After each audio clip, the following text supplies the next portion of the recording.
What's up, everybody? Welcome to the CanesInSight Daily podcast powered by Anidjar and Levine Accident Attorneys. We're 2 weeks in. We're one scrimmage in. It is a rare day off for Miami football. Back at it tomorrow. We'll be out there. But just wanted to kind of regroup and say, what are the stocks of these various players on the team? Who is a stock up player? Stock down, we'll save that one so Notre Dame doesn't hear it. Obviously, some players, there's going to be a stock down. But we're gonna focus on the stock up players here today. Just again, we have a scrimmage under our belt, padded practices. Who is making a case for a bigger role on the team? So we'll get to that. Obviously, fan questions. We'll finish off with memory lane, going down the class of 2013 as I continue my series on the old recruiting classes. Just revisiting that Stacy Coley swag hat class of 2013, which was when CanesInSight was already full swing at that point. So it was a fun time on the website. We're 7.5 million posts and counting. That might have been at the 100,000 something mark of the process. But some folks that are always attuned to the process. That is Anidjar and Levine Accident Attorneys. If you or someone you care about has been injured in an accident, you could be entitled significant compensation. Dial 1-800-747-FREE, 1-800-747-3733. Take back control of your life with Anidjar and Levine. Hop in. Pete. I was a little bit disjointed there, D. I know. We're trying to switch up the rhythm. It's like Capadonna with Wu-Tang. Sometimes you got to switch up the cadence so they don't know when you're starting a sentence or ending it. You got to kind of just like keep it a little unorthodox. Yeah, it works. It worked there. So what's going on, man? I know you had a big night out there, Flannies. So you're recovering a little later start, but you look good. You look refreshed. The flan jam will always be the way to end the night. So you got to love it. Yeah, I was out there with you, but when you're drinking club soda, I'm up at 5 a.m., writing up reports on Kevin Olson and Ufambu Kamalu for the website. Get a little lift in. Ufambu Kamalu, I'll take that body type right now on the team. Oh, yeah, seriously. That was a good class. We'll talk about it here at the back end. William Merriweather saying, what do you know about Capadonna? Pete had a brief Wu-Tang phase. He's a little younger, but one of my favorites, man. I'm a big Capadonna fan. Like I said, I like the unorthodox word choice, and I like the different cadences that he does. Of course, Winter Wars, one of the greatest verses of all time. Josh Gross is asking for the Anidjar and Levine comp. I mean, Dynasty. That's Miami 1980s, man. That's every year at the top of their game. So yeah, you know what that is. But man, I'm fired up, man. I like what's going on with the team. I like the vibes I'm getting around the building. We talked about it a little bit after the scrimmage, of course. I was out there not able to go give you the play-by-play just because that's the rules of the game. But I can tell you, I slept good last night. I feel good about what I saw. And I think talking to people, and Pete, you were talking to a lot of people as well, without saying any specifics, really. The energy of, and we've been around, right? You've been around since you were a teen, right? As have I, really. And now I'm 40. So that shows you we've been around a long, long time. When there's excitement about the camp and about the season, but hey, I don't know. We'll find out. And when there's kind of that quiet confidence, like, man, we got a good team. Quite frankly, we haven't seen that much that often because we haven't had that many good teams. So you could tell when it's different. And I feel that quiet confidence around this team. Yeah, this is the point of the year normally where obviously you can't make any more roster moves and you're stuck with what you've got. So everyone's excited over the summer and ready to see what you have when the guys get out there. But then now when you see these guys line up out there and you see everything across the board together, I think that's what gets people excited and people who have been around too, D, like have seen it at other places and know we keep saying what it's supposed to look like.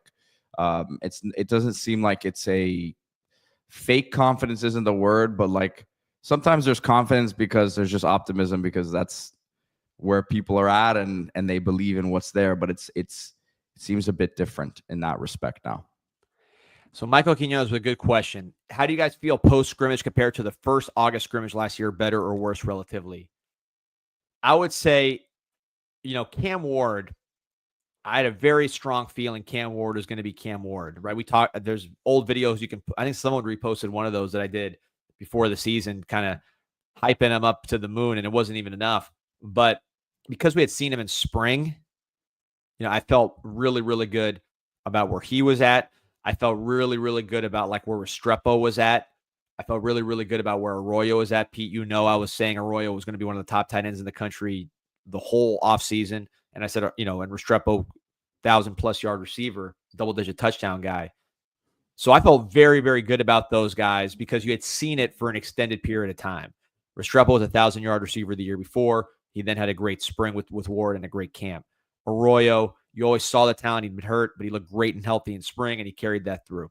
Ward was already here in spring. You saw the spring game. He was outstanding and did that in practice numerous times. Although, to be fair, and I was talking to some people about this, Ward at this time of camp last year was actually off to a slow start. So he'd had the great spring, but then you didn't tell us that. You didn't tell us that last year, D.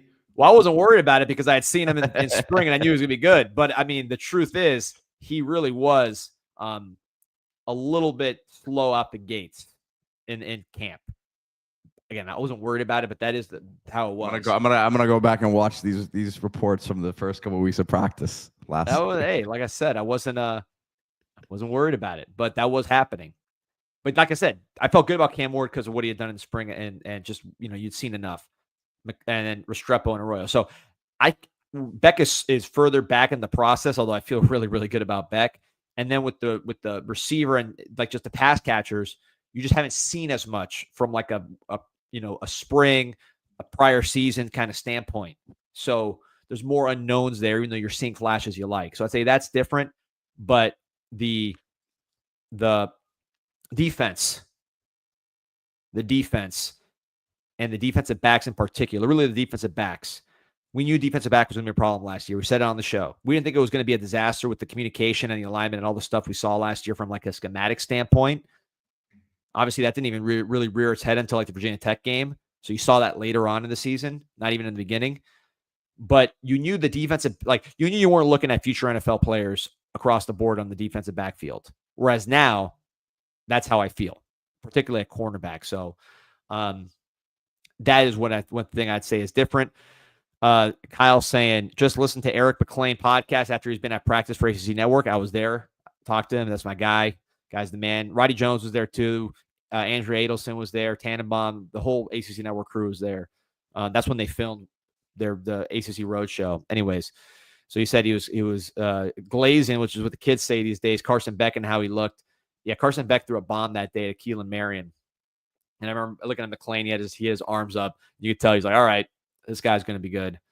And then he also said OJ Frederick was the best player on the team, which Pete, Who else said that? Who else said that? Who else said that about a week ago on this podcast? Yeah, and I think we may or may not have talked about it at the practice, but I believe that he's in that conversation for sure.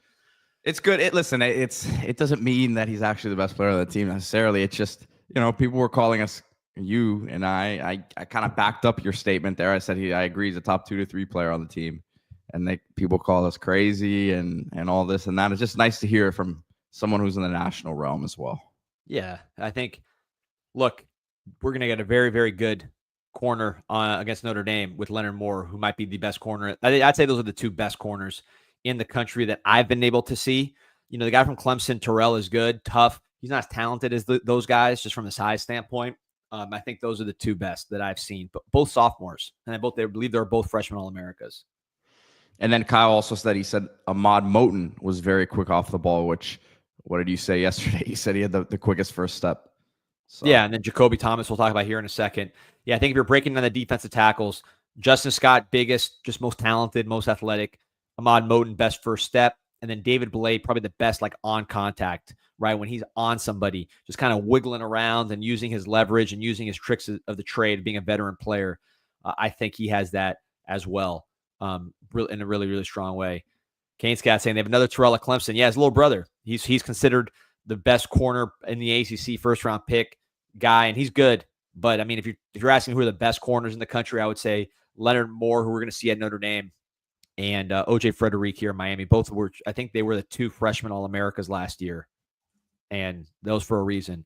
They have great length, and I just think they're probably more talented. Terrell's a good player, competitive, good mover. Obviously, his brother was a first-round pick and is a good NFL player.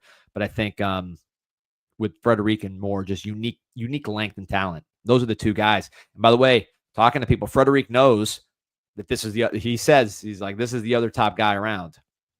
So he knows Moore is the man. And obviously, they're not competing against each other, but being on the same stage, I think Frederic wants to show he is the best corner in the country, with all the respect in the world to Moore, who everybody knows is the real deal. Is going to be a problem for Miami when we play him on the 31st. So let's get into some of these guys, D, that, we would kind of classify as stock up. You want to start? Yeah, let's start with where we're going to start here. How about let's start with a pair of guys. I'm going to start with a pair of guys, Pete, who I'm putting in the same bucket or similar bucket, which is Keelin Marion, the wide receiver out of BYU, and Ray Joseph, the wide receiver that signed 2 years ago, class of 2023, 4-star from Miami Edison, committed to Clemson. We flipped him. Punt returner last year, didn't really get going. But I think with the weight loss, or at least, again, I don't know if I had to find out if he actually did lose weight, but just seeing his body type, he looks quicker and faster. The confidence, I think he's trending up. I think Keelin Marion is trending up. And what you're seeing is more contact in practice, right? You're getting pads on. You had the scrimmage on Sunday. So when you think about both Marion, who's a legit 200-pounder, and then Ray, who's built like a running back, and both these guys have great balance, they really are like running backs. So when you have that element, in 7-on-7 running around, you're not going to see that as much. But when you have more tackling involved, you see that these guys can break tackles, can make plays, can take short catches. Maybe a 2-yard pass that they take it for a 12-yard first down because they break a tackle. They can maybe take a play that should go 10 yards for a 30-yard touchdown because they break tackles and move. So I think that elevation of tackling and physicality in practice has brought those guys and their complete skill sets, not just the running around and catching, to the forefront. So I think both those guys, to me, are stock ups. Ray, I remember last year talking to him before the season. I believe he was in like the 185, 190 range. Right now, I got him at 180. So that would check out with the weight loss. And it's something that I mentioned back in the spring, even that it looked like he was leaning up a bit. Just to go more on your point, I think Keelin Marion, we've talked about him. I don't know that he's like a go-to target. Like, I don't think he's getting 5 to 8 targets a game in the receiving game, but this is someone who is going to be an impactful player for Miami, special teams wise. And as a receiver, I think, once or twice a game is going to be able to scare a team deep.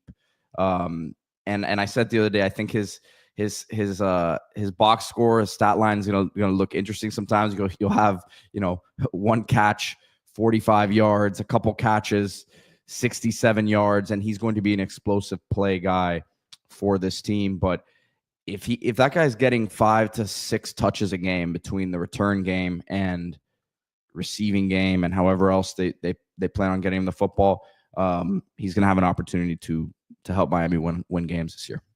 No doubt. And they're, working hard. I don't think, the energy, these are both high energy guys. I think that I'd add that to the mix. These are guys that are just kind of like live wires in a good way. They bring juice to practice. They're energetic. They have positive personalities. They want to get out there and compete. So 2 good guys to have on your team. And I think 2 guys that can do different things for you on the ball club. So Pete, I'm going to switch gears. There's a couple of comments that I'll pull up while you're talking. I know you know who I'm going to talk about here, which is we're talking about smaller guys, not that small, 200-pounders, but receivers.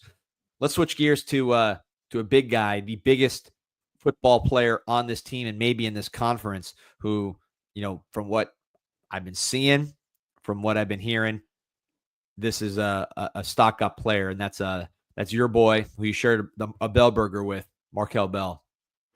Yeah, can't say I'm surprised that he's taken a leap like this. I been all over this one. Not only me, but you, right? I mean, we've seen the potential with this guy, and I keep going back to it.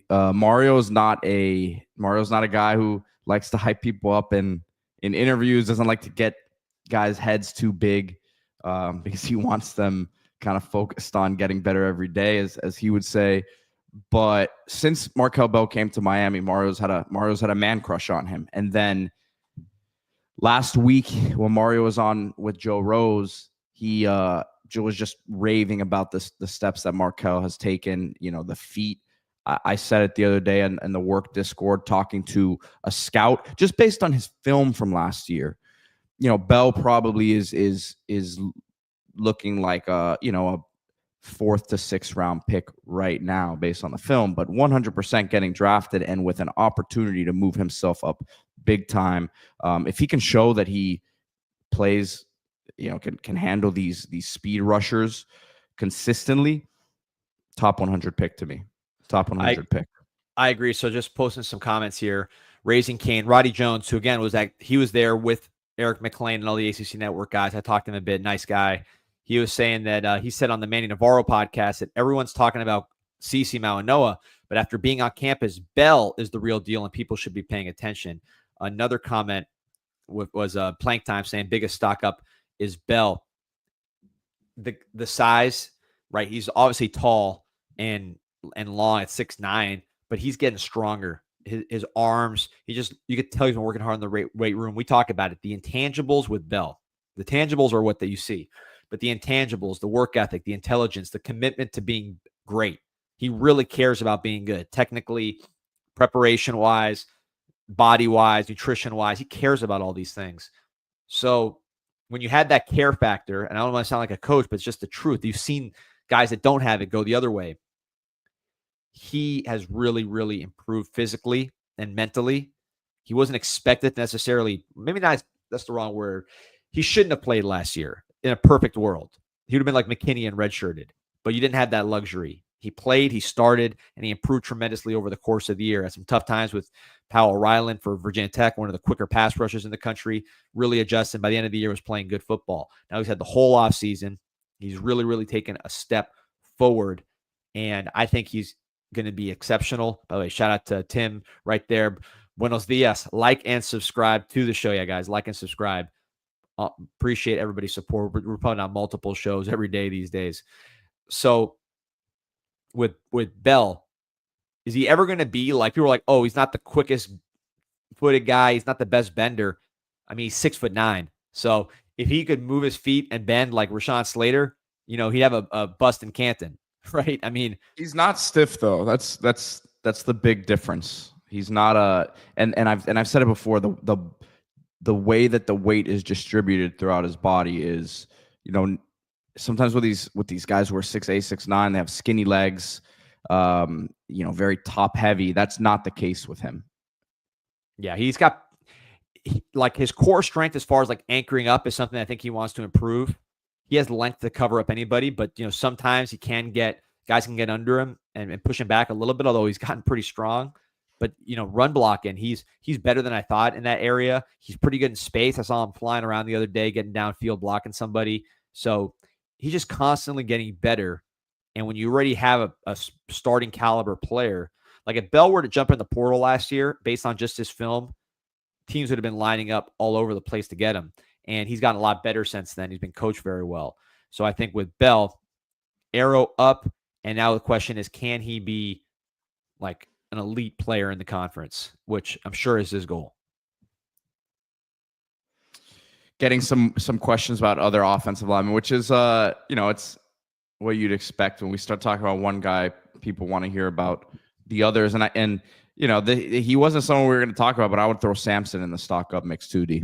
Yeah, I mean, I think we could talk about it. There was the picture that showed Samson playing guard with the first team. I mean, that was publicly posted, so you saw that.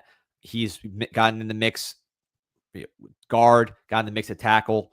He's somebody who is trying to be versatile and trying to play. And Mirabal absolutely loves him and is talking him up at every chance he gets.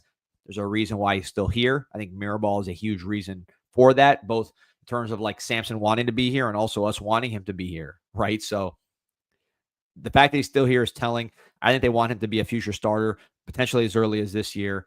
things happen in an offensive line season. We've been pretty lucky with injuries. Last year, you did have Rivers go down, Bell step in.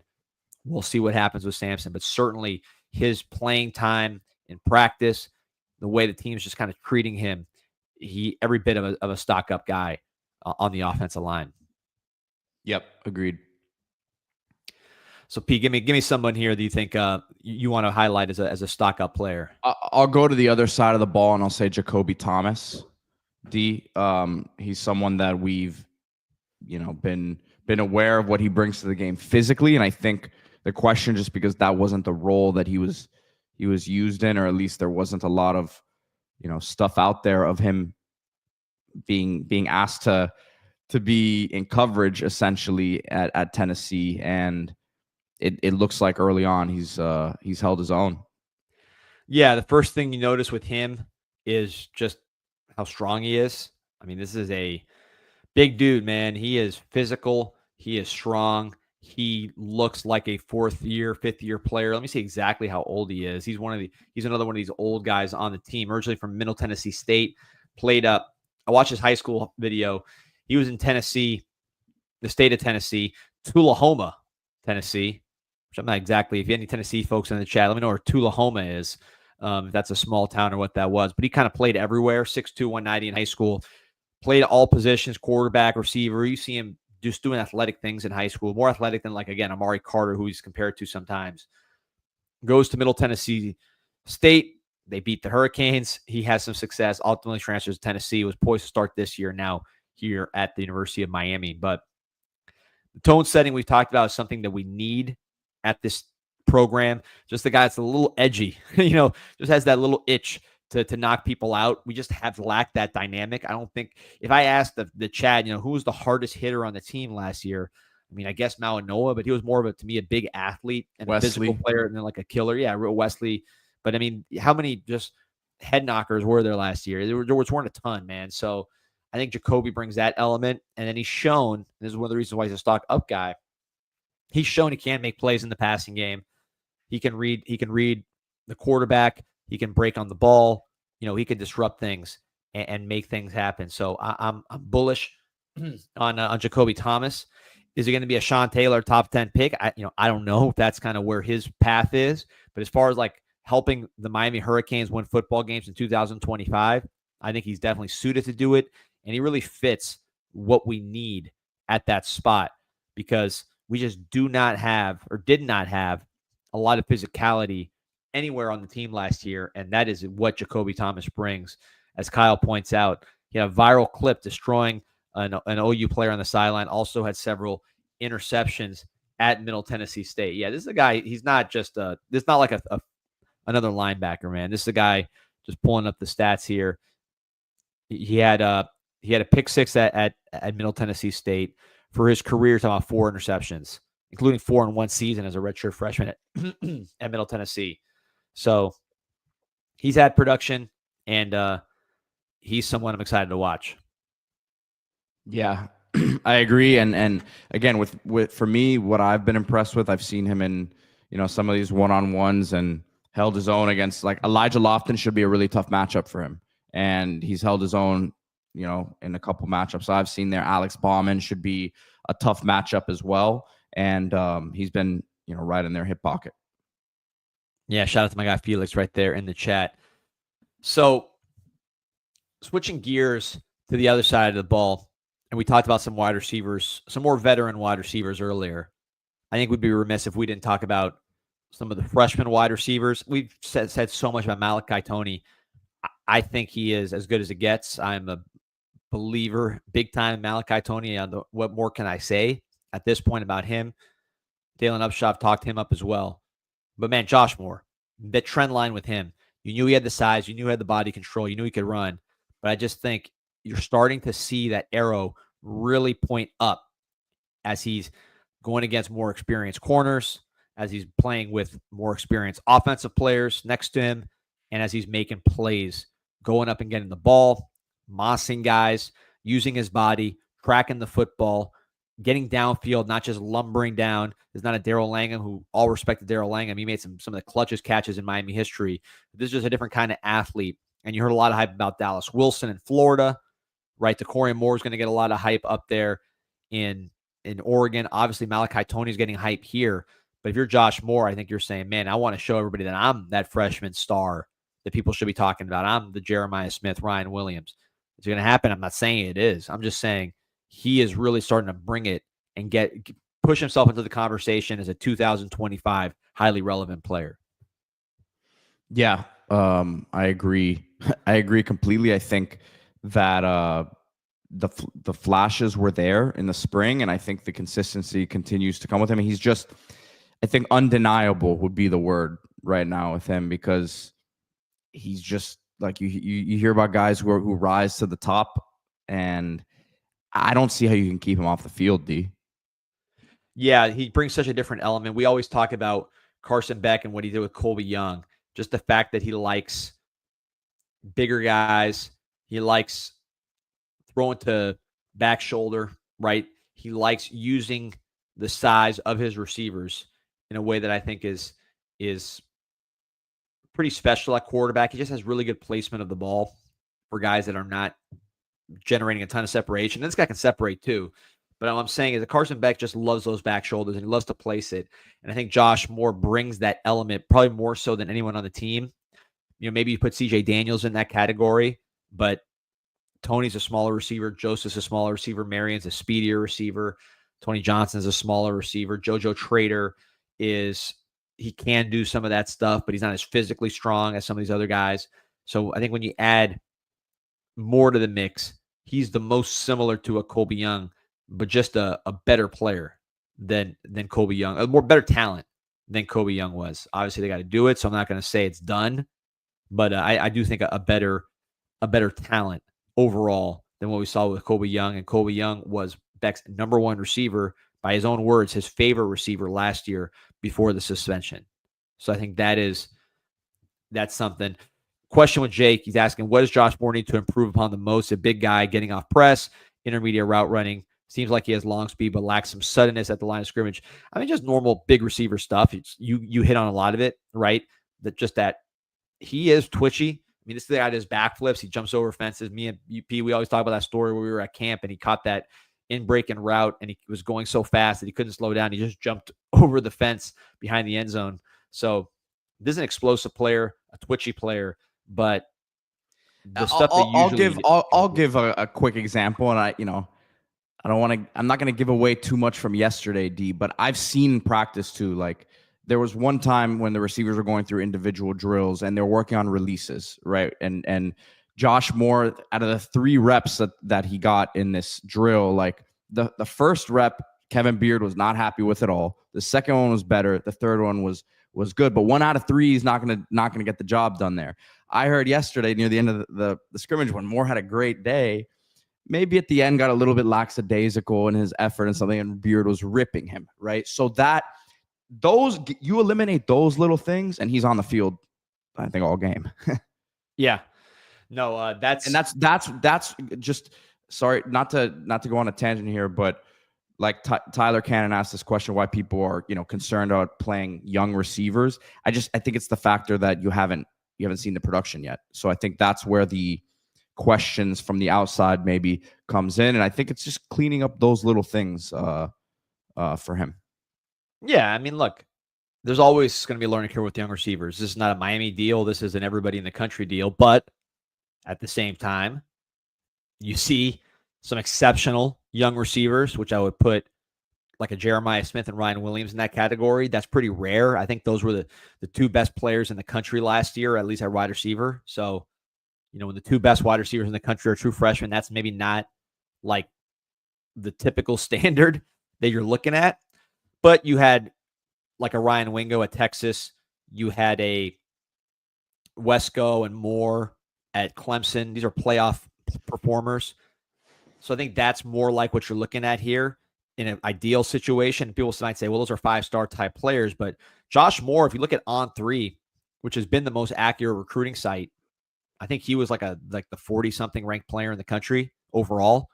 So Kendrick's been listening to you too much, D. He says Josh Moore is going to be like Calvin Johnson. Yeah, that'd be fun. I think Calvin Johnson. That'd I be drew a very lot of fun. heat. I drew a lot of heat, Pete, on the CanesInsight.com message board, 7.5 million posts and counting, because everybody does like their top receiver core, and I did not include Randy Moss. Because as you know how I like my players, Pete. All the distractions, the fact that he got traded all the time, the BS that you put up with Randy Moss. Obviously, he's just one of probably the most. He's like a Shaq. He's so dominant. They named the play called Moss after him. I just said that Josh Moore was mossing people, named after Randy Moss. But I like freaks that are low maintenance when it comes to receiver. Andre Johnson, Larry Fitzgerald, Calvin Johnson, of course, Jerry Rice. That's more what I'm looking for at that position. And Josh Beggars Moore can't be choosers, man. Oh yeah, yeah. Listen, I'll take a guy that gets drafted in the top 100 picks. When was the last receiver we had that got drafted in the top 100? Dorsett. And that was what? I mean, that was a while ago, right? He was class of 2011. 14, yeah. Yeah, so he was class of 2011. So good comps here. And again, not forget the impact comps here, but Kevin Dennis is talking about Keyshawn Johnson and Mike Williams from USC. You think about they had Dwayne Jarrett also around that time, who was a bigger guy, maybe like contested catch guys. I could see some of that with Josh Moore. I actually think Josh Moore, he can run. I'm curious what he times at. So you're saying he's better than those guys?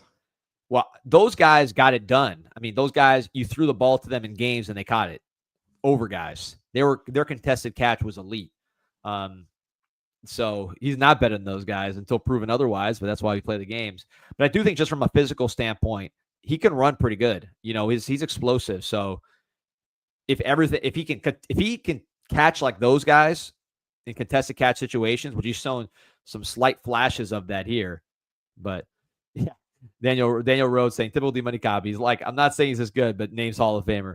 I just like to compare styles to people that everybody's familiar with. If you're asking me like the impact, projecting impact, I think Josh Moore looks like a guy that could be a top 100 pick at wide receiver if he keeps developing.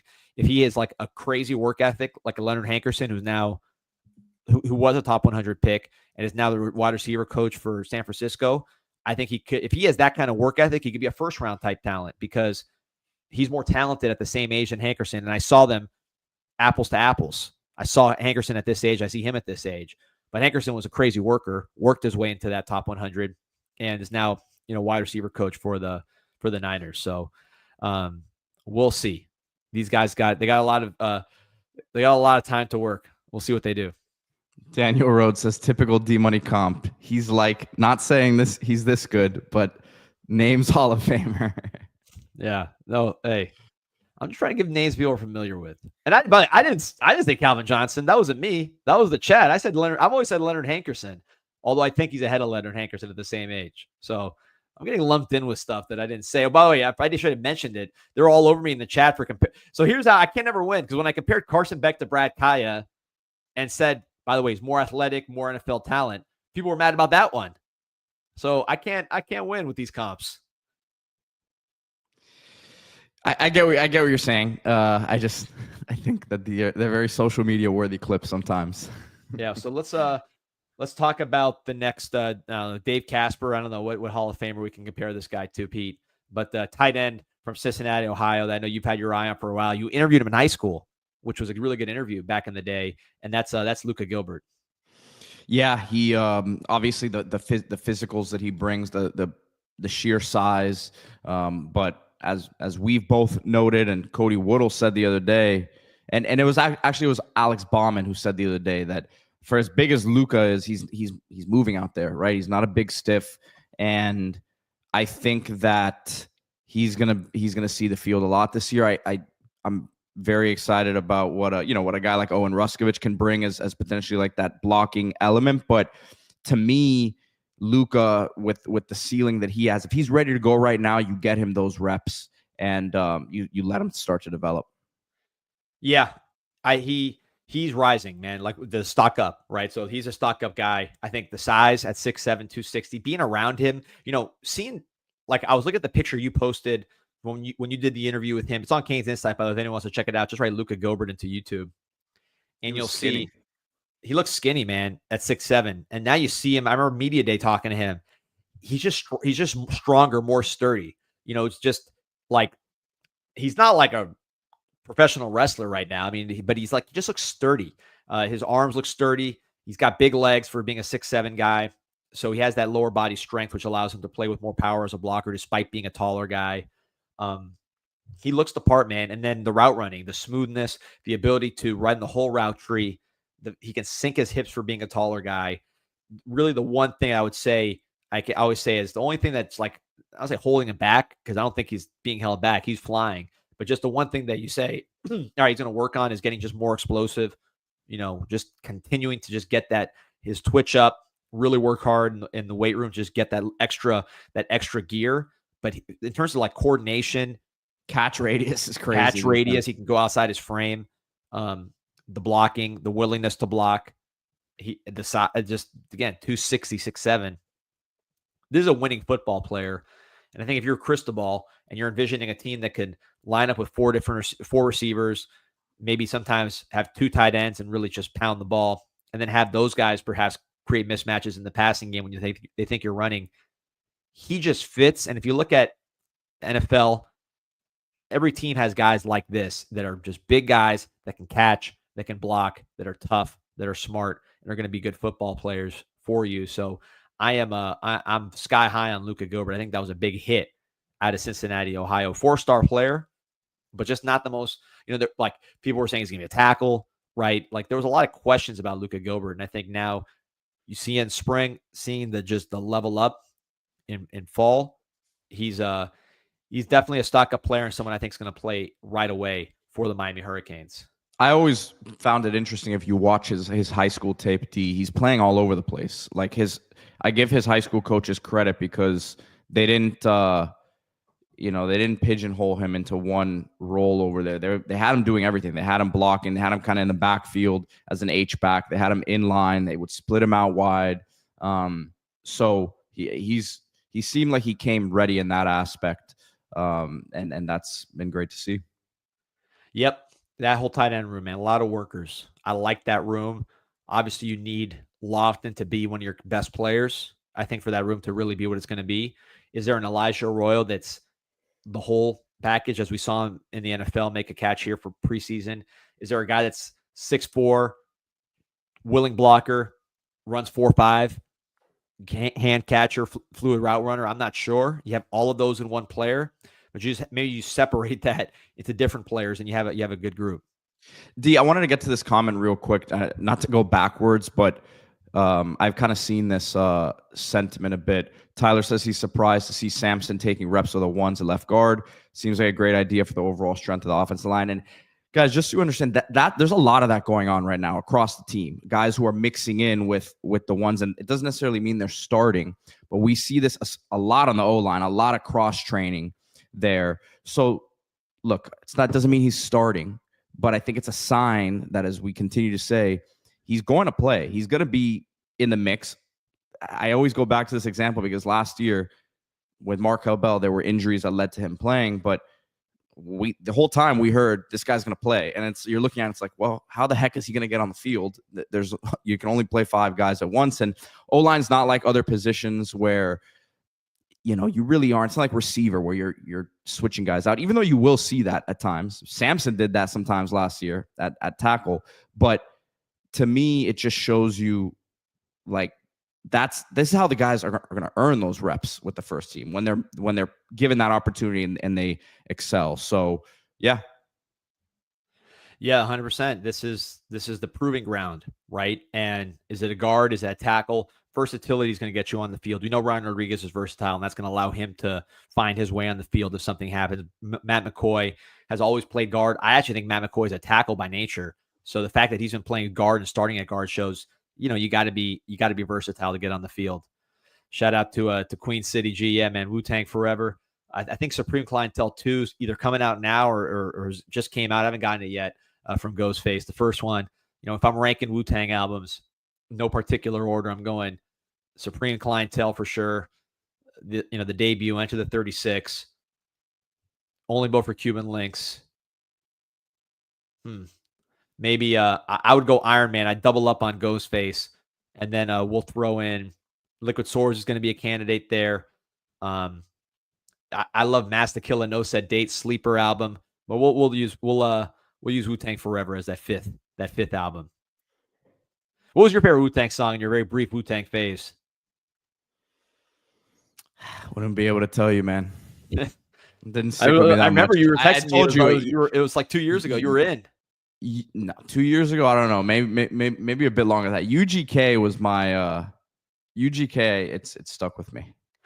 UGK. The thing about UGK and Wu-Tang, both of them, is that they were known for just trying to do the music they wanted to do. They never wanted to really be commercial or change their sound, and they went number one playing their own sound, like not even changing it. That was what's great about those guys, is they went to number one, not really trying to be number one.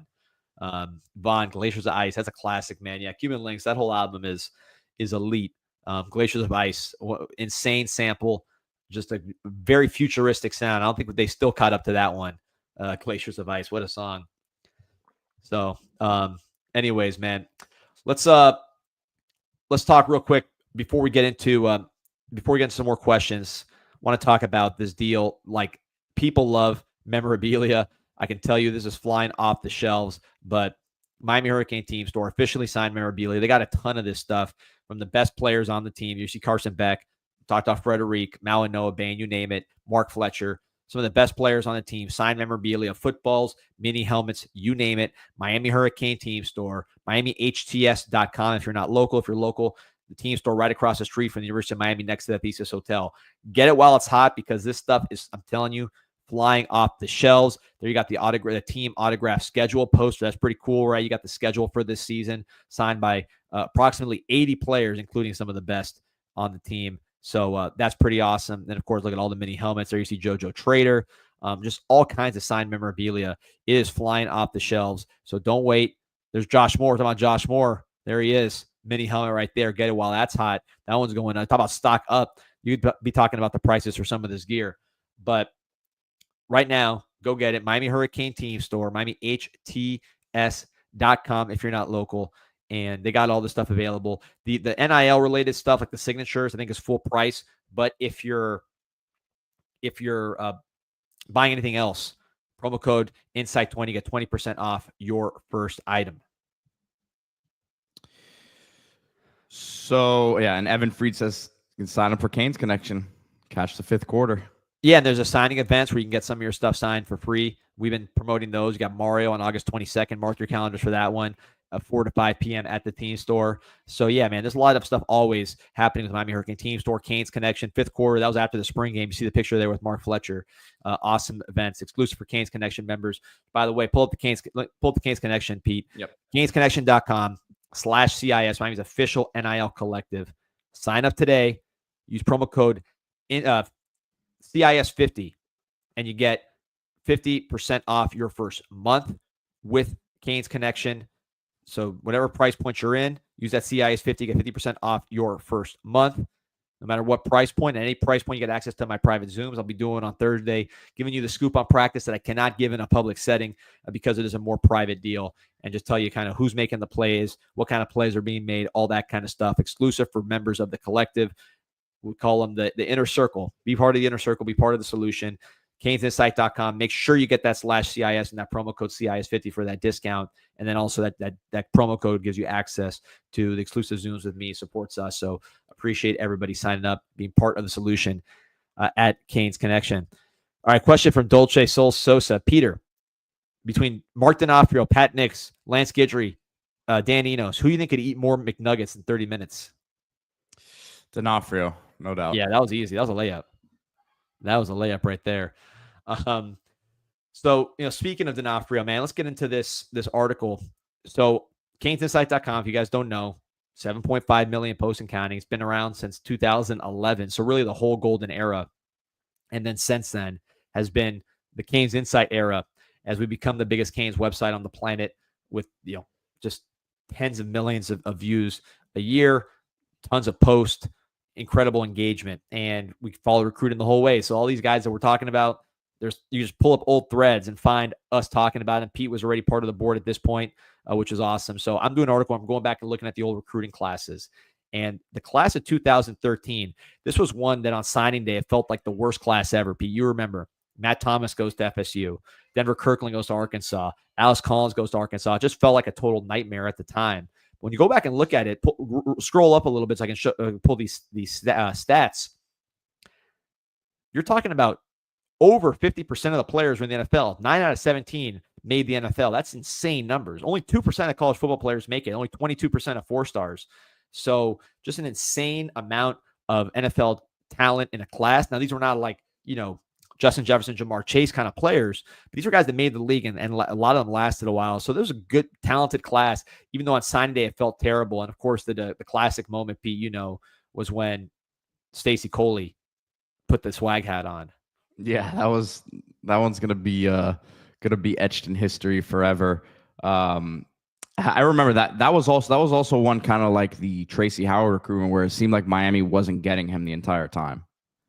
From my recollection of it. Yep, no, that was a surprise. It felt like FSU for a while. As we go through the list, by the way, Pack, appreciate you. You want to advertise with Canes Insight? Just email CanesInsight@gmail.com and we'll talk. So anyone who wants to advertise, appreciate you, Pack Mahomes. Just email CanesInsight@gmail.com. We'll talk about all these options. Obviously, the views have been crazy lately with everything going on. So, so the best player in the class, Al-Quadi Muhammad, the evaluation on the player was right. Unfortunately, he didn't get the most out of them because he got suspended for that BS deal with the agent. I forgot even what the story was there. Would have loved to see this guy with Manny Diaz. I think he probably would have been a top 100 player. But this is a guy who started games last year in the year 2024. He was starting a lot of games, 93 NFL games played, 6th-round pick. Would have been higher if not for the suspension. Got him out of New York City, suburbs in New Jersey, up there in North Jersey. Shout out to your boy, Jersey Dan. He explained the differences of the New Jersey regions to me yesterday. But this is from North Jersey. Even though it's New York City suburb, they claim Jersey. We got a lot of guys from that area in this class. Al-Quadi Muhammad being the most highly rated one. And you hated that he missed his chance to really blow up under Manny Diaz, and a perfect scheme for him when he got suspended. Yeah, he was living good at Miami, as we remember. That was probably my favorite part of his career, his Instagram posts, living a lavish lifestyle. But it's crazy. It's crazy that he's still around. You got to give him all the credit in the world. Just shows you the sort of talent he is. And unfortunately, he's kind of in that long list of players who had some good flashes at Miami, but never came to full fruition until the NFL. Yep. Again, that suspension, I think, killed him because first he dealt with D'Onofrio, then he dealt with like being a bad scheme, and then right when Manny came, he was out. Jermaine Grace, who we'll get to in a second, another NFL player, went through a similar situation, suspended for the same deal. Stacey Coley, a guy with a lot of talent, very quick, really had a sensational freshman year, made some big plays that excited you with what he did. I remember the Virginia Tech game in the smoke jerseys. He took that screen to the house, and you thought this guy was going to be one of the greats. I think durability, just frame, hurt him, and that's why he didn't last very long in the NFL. But a productive player at Miami, you definitely wouldn't call him a bust. Disappointment, maybe you want him to be a first round kind of receiver, but he was very productive for the Canes. They had some great games against Florida State. Yeah, I think he just ultimately wasn't able to keep the weight on or put weight on. Jay Fresh saying, good meeting you at the scrimmage. Yeah, man, great meeting you, Jay Fresh. Wait a minute, what scrimmage? I don't know what you mean by a scrimmage. But yeah, man, it was awesome meeting you out there. A great day at Green Tree. So I think I'm gonna have to get a bark attack, D. So I'm gonna mute myself for a second. Yeah, deal with Honey as she barks here. But Kevin Olson, also from the New York City suburbs there in New Jersey, this was the most disappointing player in the class. So quarterback, highly rated. At one point, I think he was like the number 2 quarterback or something in the country. He slipped in the ratings a little bit, but a highly rated player who has a lot of ability.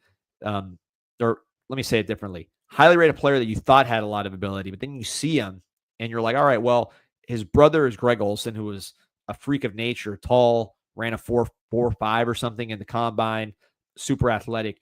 Olson wasn't big like that. He wasn't fast like that. And then arm-wise, really was an average arm for a guy that was so highly rated. So the tools, when you go back and look at it in retrospect, I think were not as good as advertised. But the bigger issue is, I remember the Under Armour game, and I posted about this when it happened. So this is not only just retrospect, although I did think he was going to be a lot better than he was. Under Armour game, he had a really bad game. And then after the game, he was like pouting and coaches were trying to talk to him. He was kind of like brushing him off and just throwing a temper tantrum. I remember seeing that and saying, that's not good. That's not good quarterback behavior. Turns out he goes to Miami kind of in trouble from the beginning, gets in a car crash and leaves the scene early in his career. I think before he even enrolled, had multiple suspensions, bounces around, gets a rape charge, which went to trial, was found not guilty. Now he works with his brother. Seems like he's cleaned his life up a little bit, but extremely disappointing quarterback. And this was a pattern with Miami quarterbacks going from basically Brock, like after Brock, all the way to Derek King. If you just bookend those two guys, two transfer quarterbacks, by the way, Berlin and King, if you wonder why I like portal guys so much.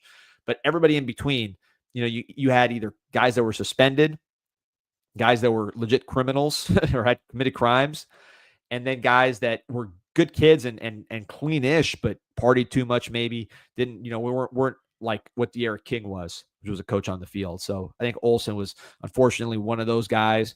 Some of the more serious charges were against him, and he didn't have the intangibles to be the quarterback you needed for the Miami Hurricanes.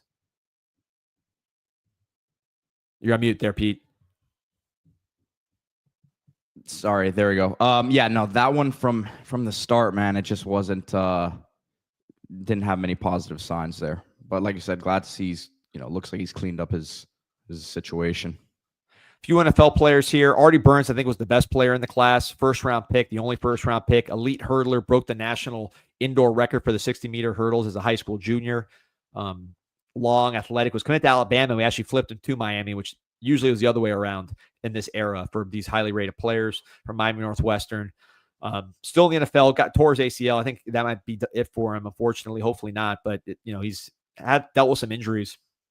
But first-round pick, led the ACC in interceptions as a junior with 6, and really was, to me, the best player in this class. When you look at production, talent, NFL ability, all that, Artie Burns, that was a major hit, a major win from Alabama. If you won more of those instead of those guys going to Alabama, I think you'd have a much better football team.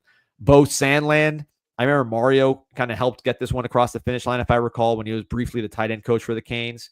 Los Angeles, California, JUCO player, a receiver in high school, had a growth spurt, never really played at Miami or had success, but then goes to like Montana State, I want to say, and develops into a 7th-round player. Doesn't make the league, but someone that did have talent, just kind of couldn't keep up with the guys we had. Eventually, we had Clive Walford, we bring in Jacobe, just different level players, but he was an NFL guy, probably on the disappointing side, even though he did get drafted.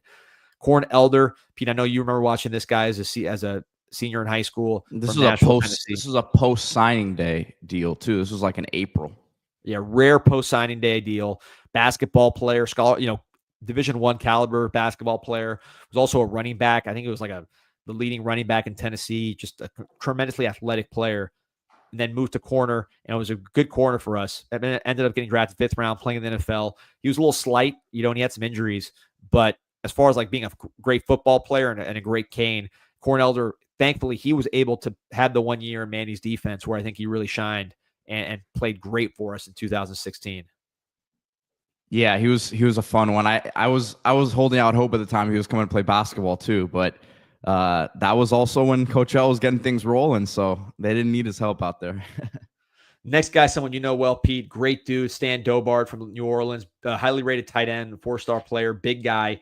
I thought he moved to defensive end later in his career and should have done it earlier. As he tells me himself. I'll get more into that here, but go ahead. Yeah, I think that's really the story with Dobard, is that he was a defensive end that was playing tight end, but if he was played earlier, I think you could be talking about an NFL player. Yeah, he enjoyed the physical aspect of it. And by the way, a guy that had opportunities to transfer. He kind of had bad luck there with David Njoku and Chris Herndon coming in the same room as him.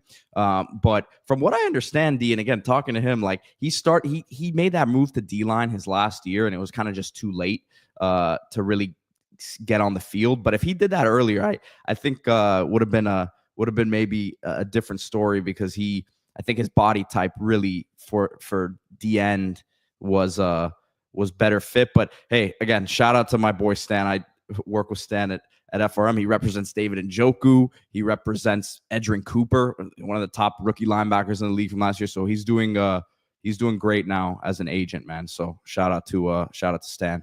Yeah, shout out to Stan. Jamal Carter, similar story to a lot of these guys, kind of up and down career with the off-road defense. Then once the 1 year he had with Coach Banda, has a really good year at safety, ends up going to the NFL for the Atlanta Falcons, 29 NFL games. So he was able to make it to the league.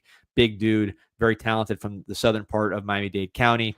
Jermaine Grace, same thing with we talked about. I think he was also on the Falcons, Jermaine Grace, and similar deal that we talked about with Muhammad.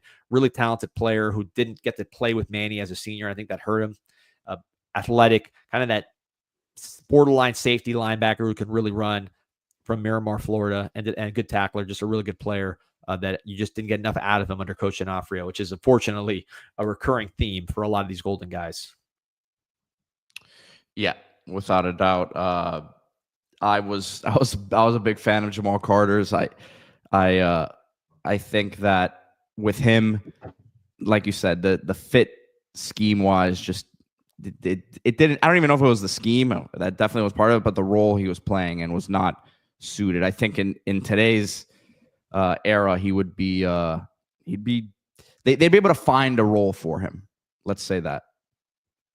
Yeah, I agree with you. Bobby Pruitt, I think, is very similar to what he brings to the table now. Yeah. Looking at the 3 stars, not a lot of hits here. So before we get to the 2 guys that hit, Alex Gall actually had a pretty good senior year from Cincinnati, Ohio. Moeller, same school as Carpenter, Zach Carpenter, our center last year. Not that athletic, but a guy that was able to at least contribute a little bit. Sonny Odogwu, originally from Nigeria, played in Baltimore. You had high hopes for him, just never clicked for him. He was injuries. Yeah, a cup of coffee as a WWE wrestler, but he should have stuck with that. I don't know why he didn't, but didn't work out there. Hunter Knighton, he famously had that collapse during practice, like a heat stroke, and sued the school. Luckily, he was healthy. I don't know how that lawsuit settled. I'm sure they paid something. Ray Lewis 3. This tragedy in this class, man. You had Alex Collins passed away. Keith Bryant, who we talked about, passed away. The defensive tackle who was committed at one point, and Ray Lewis passing away, the son, which is a shame, from Orlando. Alex Figueroa got in trouble. He got kicked out from DC, and then Walter Tucker, fullback, track guy, didn't really do much. But as you look at this class, just kind of like the Walter Tucker could run, man. Oh yeah, he was fast. He looked the part. I understood the offer. But yeah, if you look at the class, ran track at Miami too. Yeah, being a big guy. So, but you look at the class, 53% in the NFL. That was one thing that jumps out.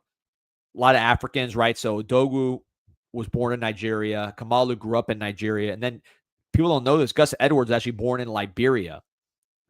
So that was pretty interesting. So you had that flavor. You signed a lot of guys in this class that kind of were just there for the rating, like the Derek Griffin, remember him, the receiver from Texas that everybody was all excited about, the basketball player, Devontae Bond, Raheem Loxley. None of those guys made it on campus. But a lot of the guys we missed on in this class ended up kind of sucking. I mean, Matthew Thomas, who we were all excited about from Booker T, I thought he was going to be a superstar. He went to FSU, never did anything. Keith Bryant, we mentioned. Trevante Valentine, I mean, this was when you were really deep into it, Pete, and really writing a lot for the CanesInSight. Trevante Valentine looked like an NFL player in high school, and he didn't get it done. So there was a lot of red flags around all these kids, though. Like looking back, I'm not saying they're all like bad kids or anything, but I just the way that some of these guys they missed on handled the recruitments, knowing what I know now about how guys handle recruitments a professional sort of way. I think there was a lot of indecision and a lot of people in a lot of their heads kind of taking them different directions, if that makes sense. 100%. So that character did play a part in a lot of this stuff. By the way, shout out to CBD from Naxos, Greece. Some other guys in this class, Jalen Ramsey, he had that whole viral quote where he said he grew up a Canes fan and we didn't offer fast enough, so he went to FSU. That obviously hurt. He was a 5-star player from Nashville, elite, one of the best players of his generation. Joey Bosa from St. Thomas Aquinas. Obviously, his brother would end up following his footsteps to Ohio State. I just don't think we were good enough as a program to get a guy like that at this point. Sky Moore, you remember him from university, and Deadrin Sinnat.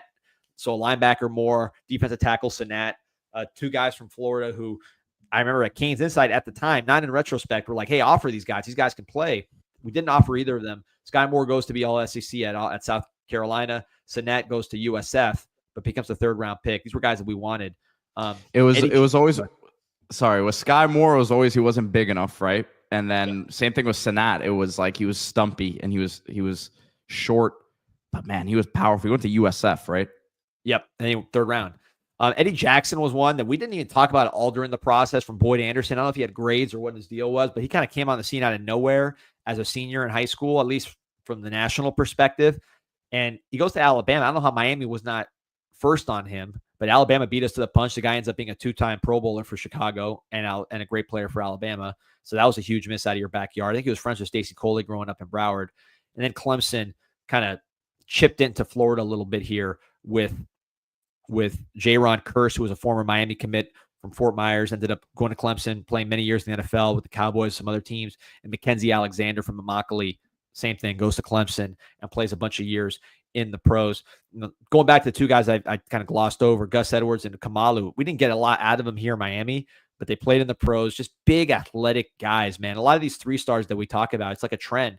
When it's no rocket science. When we go back and look at the 3-stars that made it out of these classes, a lot of them, they look the best coming off the bus. You know, they had the best size, they had the best athleticism, and whether or not it happened right away at Miami or even at all at Miami, eventually kind of the talent, as long as they had the right mindset and toughness, the talent kind of rose to the top. And those were two with Kamalu and Gus Edwards that if you didn't know anything about football and you just saw those guys, you'd be like, hey, they look like it's supposed to look. And ultimately they go to the NFL. Yeah, this class is bringing back memories though, man. I was in the cut during this era, that's for sure. Yeah, man. So by the way, almost 1,200 on like and subscribe to the show. Go on to CanesInSight.com. We're putting out all these articles going all the way up to the last Manny class as we pick up now with Cristobal. So it's going to be fun to just I have a bunch of charts I'll show at the end to kind of show trends and maybe some things that were surprised me when you go back and look at these classes. But Golden in general, he really added some NFL players and some talent to this roster. It's a shame he couldn't get more out of it. So we'll keep going down memory lane. We're getting questions about Ivan McCartney. I believe he was a couple years or before this class. Yeah, I think he was was like 2011. I think he was with Geno Smith. No, that was Stedman Bailey. Oh, Stedman Bailey was, yes. But he was he was, let's see. That's a good question. Maybe he was 2013. Sticks McCarthy. Remember this? McCartney. Sticks McCartney. Sticks, of course. Yeah, he was 2010. So he was he was a few years way before that. Yeah, he was older. I think he was Ocho Cinco's cousin, if I remember correctly.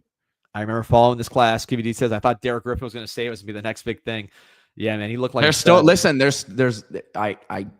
I heard yesterday, D, there's still a chance he shows up on campus maybe in January. So he'll be playing basketball and football. That'll be the hope. But anyways, man, hey, appreciate everybody tuning in. Like I said, like and subscribe to the show. Day off today, so we're just kind of going through some of this stuff, and then tomorrow back to the double grind. Pete followed by me, breaking down practice and what we're seeing. So it'll be a lot of fun. We'll be rocking and rolling. Thank you all for joining us. Like and subscribe. Go Canes. Go Canes.